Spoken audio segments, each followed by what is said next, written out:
అణుబాంబులు అన్నటువంటిది ఖచ్చితంగా ఇరాన్ తయారు చేయాలనుకుంటోందన్నది ఇప్పుడు తాజాగా జరుగుతున్న పరిణామాలతో స్పష్టమైపోతుంది.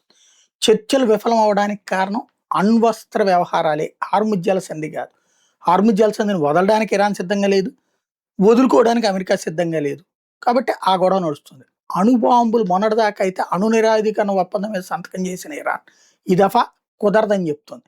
అణుబాంబులు చేసుకుంటాం, మా సార్వభౌమాధికార హక్కు ఉంటుంది. ఒక్కటి నిజం, ఇరాన్ దగ్గర అణుబాంబులు ఉంటే సేఫ్ కాదు. ఇరాన్ తీవ్రవాద సంస్థలు నడుపుతోంది. మిస్సైళ్ళు, డ్రోన్లు, రాకెట్ లాంచర్లు ఇట్లాంటివన్నీ ఎవరి దగ్గర ఉండాలి? ప్రభుత్వం దగ్గర ఉండాలి. కానీ తీవ్రవాదుల దగ్గర ఉన్నాయి అక్కడ.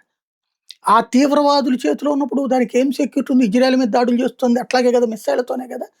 తీవ్రవాదులకు అది ఇచ్చింది, రేపొద్దున అణుబాంబు ఇవ్వదని ఏంటి గ్యారంటీ? లేదు, పాలకుడు పోయాడు, వాళ్ళు పట్టుకుపోతే ఎవడు ఇక్కడ ఇప్పుడు పాకిస్తాన్లో అణుబాంబుతో కూడా అదే డేంజర్ ఉంది. అందుకని అమెరికా తన చెప్పు చేతలో పెట్టుకుంది కదా, నూర్ అహ్మద్ ఖాన్ ఎయిర్ బేస్లో పెట్టుకుని కూర్చుంది కదా. అట్లాగా ఇరాన్ మీద ఏదైనా కట్టడి ఉంటే ఓకే, అదే అమెరికా అడుగుతుంది. అణుబాంబు పాకిస్తాన్ ఎట్టయితే నూర్ అహ్మద్ ఖాన్ ఎయిర్ బేస్ దగ్గర అక్కడ ఖైరానా హిల్స్లో పెట్టేసేసి ఆ పక్కన ఒక అణు ఎయిర్ బేస్ పెట్టేసేసి ఆ రెండింటిని మా చేతుల్లో పెట్టింది, అట్టాగా నువ్వు పెట్టు, మేము ఒప్పుకుంటాం, లేకపోతే లేదంటుంది అమెరికా. అట్ట కుదరదంటుంది ఇరాన్. ఏం జరుగుతుందో చూడాలి.